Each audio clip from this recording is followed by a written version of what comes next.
Buddy, can you spare a dime? Here we are today in the great city of Philadelphia during the months of November 1932. We're going to be interviewing people on who they're going to be voting for in this election. Good evening, sir. We were wondering if you'd be willing to give us an interview on which candidate you'd be voting for in this election. Well, sir, I've had faith in Herbert Hoover since 1928. This depression thing, they just don't know what they're talking about. The business cycle, it'll swing all back into place. I'm going to be voting for Hoover this election, and his policies, his low taxes and low regulations, they're going to swing the economy right back into place. Thank you, sir. So, what specifically about the business cycle do you believe in? So far, the economy's only gotten worse, and people are starving and living in streets, and they've started building what are called Hoovervilles. How do you feel about that? Well, with the end of World War I, there was a recession. Harding came into power. His low taxes, low regulations, they helped out business owners like me. The economy recovered. That continued under Coolidge. It continued under Hoover, and it'll keep going under Hoover if we just give him another 4 years, sir. All right, sir, thank you. Would you have any other comments on how you feel Hoover's going to do this election? It seems to be pretty hard stacked up against him.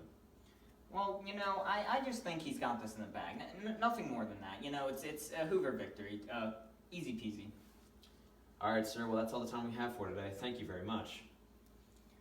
No problem. And remember, we'll be turning the corner in this election. Hi, John Pearson here in inner city Atlanta. Today we're going to be interviewing people on who they think is going to do the best in this election. But this is pretty well known as Roosevelt territory, so we probably know what we're going to see here. Hello, sir. John Pearson here. I was wondering if you'd be willing to give us an interview on who you think is going to do the best in this upcoming election. Would you be supporting FDR or Hoover?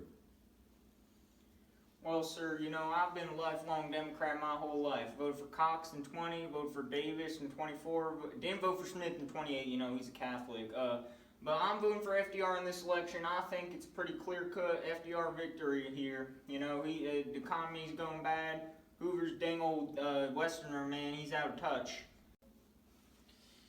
Well, sir, I was wondering how you felt about FDR's New Deal and how that'll help the economy. What, do you think it'll give people jobs and stimulate it again, or do you think it'll be a total failure? Man, there's a lot of industrial workers, a lot of farmers like myself. We've had our jobs taken away, man. They've been gone. The economy is screwed up.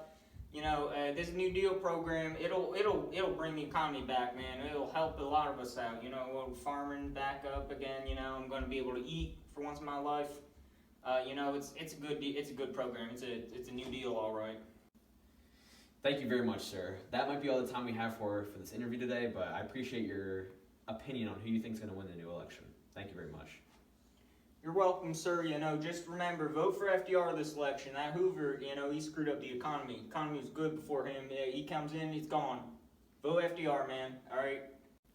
Here we are today on November 1st, 1932, as the two candidates prepare for the most important election since 1916. Hoover and FDR have been campaigning hard throughout the North and South, with key states such as Pennsylvania and New York being battlegrounds. Roosevelt has utilized the radio to a great extent in talking to the impoverished citizens of the nation. After winning the Democratic Convention, he has been on a hot streak, breaking precedent after precedent, starting with accepting the nomination in Chicago with a speech. That marked the start of many precedent-setting moves that would cement him as a candidate of change to the American people. As the Democrats are more united than they've ever been, Hoover has been having trouble within his own party. He isn't supported by many Republicans, such as Joseph France, who ran against him in the primary, and some even violently oppose him. Many Republicans have even gone on to support the Democratic candidate openly. On top of his own party essentially shutting him out, Hoover has seen extremely intense criticism from the public as they blame him for the Great Depression. His methods of dealing with this economic crash have not helped, and instead worsened the economy in the eyes of many Americans. As if things couldn't get worse for Hoover, the deaths during the Bonus Army incident have only hurt the public's opinion of him further. A famous saying in this election has been, even a vaguely talented dog catcher could have been elected president against Herbert Hoover. It really seems to ring true as FDR is looking towards an extreme landslide against the Republican nominee. But I guess we'll have to wait and see what happens to old Hoover. I'm Walter Lippman, signing off. It's been a landslide for Franklin Roosevelt tonight here, folks. With the election results in, we can predict that FDR has carried 472 electoral votes from all regions of the country.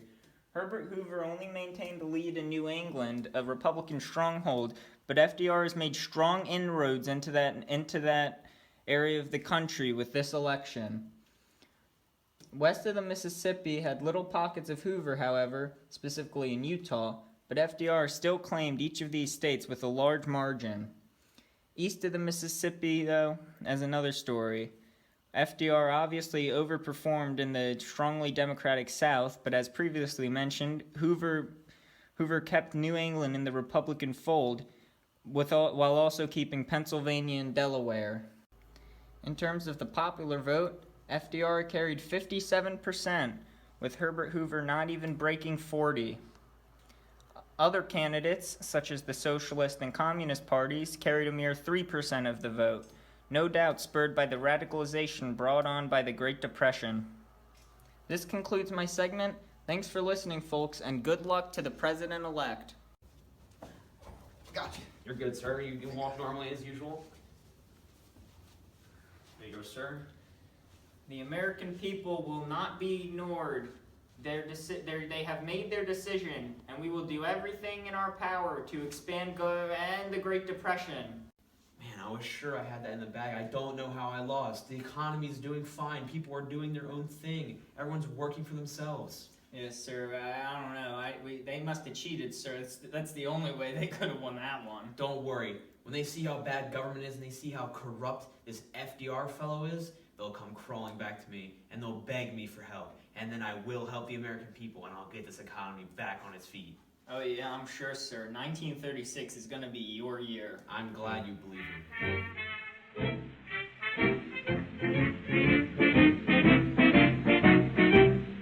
Just one more chance to prove it you alone I care for.